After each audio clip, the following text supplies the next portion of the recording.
WLNS is here for you, celebrating 75 years of bringing you the news with 6 News at 6.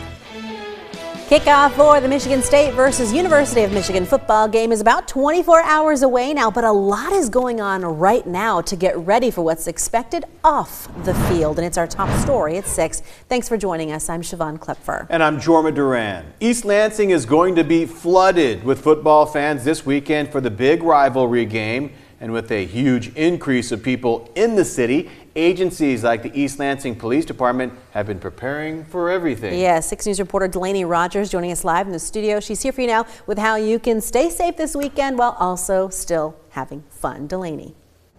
Jorma, Siobhan, this is one of Lansing's busiest weekends of the year, and there are seas of green and white and maize and blue. And with tension over what team is going to win the rivalry game, the East Lansing Police Department wants everyone to remember, no matter the outcome, safety should be your #1 priority. EOPD says they're coordinating with the Lansing Fire Department, MSU's Police Department, and State Police. There will be 200+ officers helping MSU PD before, during, and after the game. Lieutenant Adrian O'Hario says there'll be a big focus on alcohol consumption and drunk driving. And they're encouraging people to get a taxi, use services like Uber or Lyft, or have a designated driver. If you're a student, you can also use MSU SafeRed. Obviously, public safety is #1. With the large crowds coming in, we want to ensure that everybody has a really wonderful experience. Obviously, maybe half of the people might not if one team loses, and we want to make sure that good choices and safe choices are made to ensure that everybody that comes and visits East Lansing stays safe. EOPD also says if you see something, say something and call 911 or medical if someone needs help. There are also emergency green light loans located around campus that immediately dial emergency services. Back to you. Delaney, good information. Thank you. The MSU versus Michigan football game tomorrow is expected to bring in more than $29 million, according to a study done by the consulting firm Anderson Economic Group. The battle for the Paul Bunyan Trophy will bring in thousands and thousands of fans to East Lansing and provide millions of dollars to the city's economy. People are paying for tickets to the game and tailgating, and they're also visiting local businesses like restaurants and hotels. Many of those businesses are preparing for the big weekend by prepping extra food and bringing in other staff from other locations. Kickoff is scheduled for 7:30 tomorrow evening, giving fans plenty of time to spend much of their day on Saturday downtown East Lansing. Michigan State takes the Battle of Paul Bunyan seriously, showing Spartan pride by not only repping green and white, but protecting the campus. For days and through at least tomorrow, members of the Michigan State Marching Band guard the Spartan on campus, keeping an eye out for Wolverines. It's a tradition called Sparty Watch, a tradition that's been around since the 1970s. Well, a math teacher at Grand Ledge, facing her biggest challenge yet, and it's not preparing her students for the SATs. She's preparing herself to throw a football into a target from 15 yards away at Spartan Stadium this weekend. Our Taryn Simmons spoke to that teacher, and she's here for you now with what she's ready to do to win a $1 million reward. Taryn. Yeah, Jorma, Siobhan, I spoke to Grand Ledge High School teacher Katie Weston, who says she's been practicing her throwing skills since last week and says if she were to win $1 million, she'd share the wealth with her fellow colleagues. This is your C value. This is what's being subtracted from X. Inside of the classroom, Katie Weston is like any other high school AP pre-calculus teacher, but outside the classroom, Weston is preparing for a once-in-a-lifetime opportunity to throw a football into a target from 15 yards in front of thousands of fans in Spartan Stadium. I had been nominated and selected for the Eckrich Meets Teacher of the Year. That meant that I had the opportunity on Saturday, October 25th at the Michigan State game to throw for $1 million. Weston says she gets 2 tries. The first throw is from 15 yards, and if she hits her target, she takes home $1 million. But if she misses, we'd bump up to 10 yards. That throw would be for $10,000. As Weston slowly adjusts to her throwing skills, she's grown quite the fan club. It's coming from your back leg and hips, so you want to She's also gotten some help from her coaches. I normally stay after class and I show her like how to hold the ball and the motions of throwing a football, like loading your back leg and making sure everything's fluent and smooth. 11th grader Logan Carrier is a fan of U of M, but that doesn't stop him from teaching his math teacher the basics. I hold up the net and she throws the football to it, and I normally correct her. As a Spartan through and through, Weston says she's blown away from the support she's received from her Grand Ledge family. Students who I don't even have in class are coming up and wishing me luck. You can catch Miss Weston at the Michigan versus Michigan State game tomorrow at Spartan Stadium. Siobhan Jorma, back to you. Taryn, thank you very much. Looking forward to that throw. Well, Michigan State University officials are now kickstarting new fundraising efforts for engineering and digital innovation after a $10 million donation from MSU alumni Mary and Mike Lamach.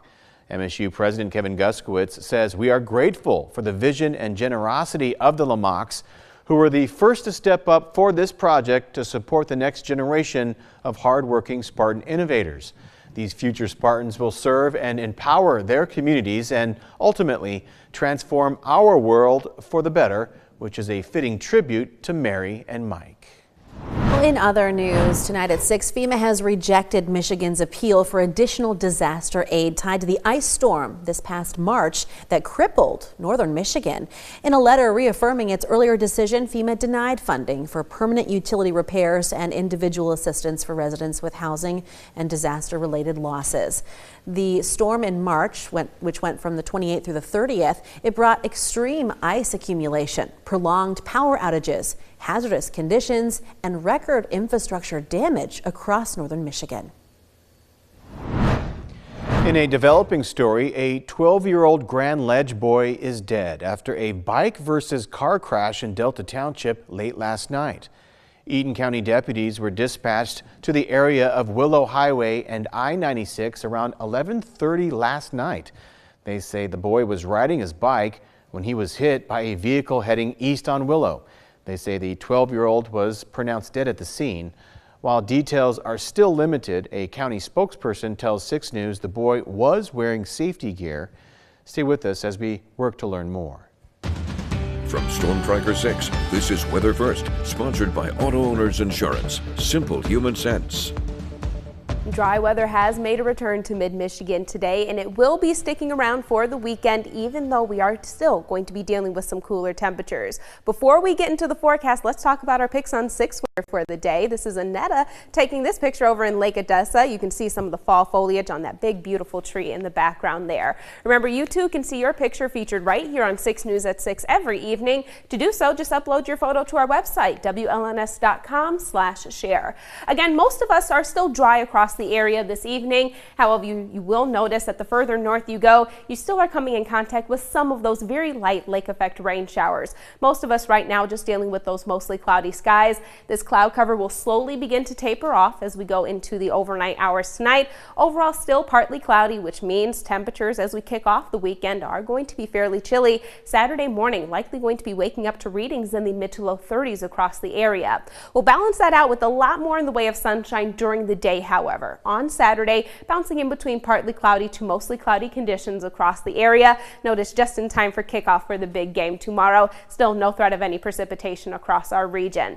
Early Sunday morning, yet again going to be fairly chilly with mostly clear conditions in place. But notice during the day on Sunday, yet again, we're treated to a lot of sunshine. In terms of the forecast for the big game, again, 7:30 kickoff, Spartans taking on the Wolverines. By the time the game kicks off, temperatures will be in the upper 40s. But because we are partly cloudy to mostly clear, that will mean that our temperatures are going to start to cool off incredibly quickly. By the time the game wraps up, we'll be dealing with readings in the low 40s. Actual overnight lows Saturday night into early Sunday morning will get really close to that freezing mark across the area, if not just dip slightly below that in some locations. Outside right now, partly cloudy here in the city of Lansing. Temperatures 49 degrees. A very light breeze currently coming out of the northwest at 5 miles per hour. That peak wind gust for the day at that 12-mile-per-hour mark. A little sliver of sunlight on the horizon over in Jackson. We started the day off with temperatures in the upper 30s, only warming right around 10 degrees throughout the day because of the dense cloud cover we had had to deal with.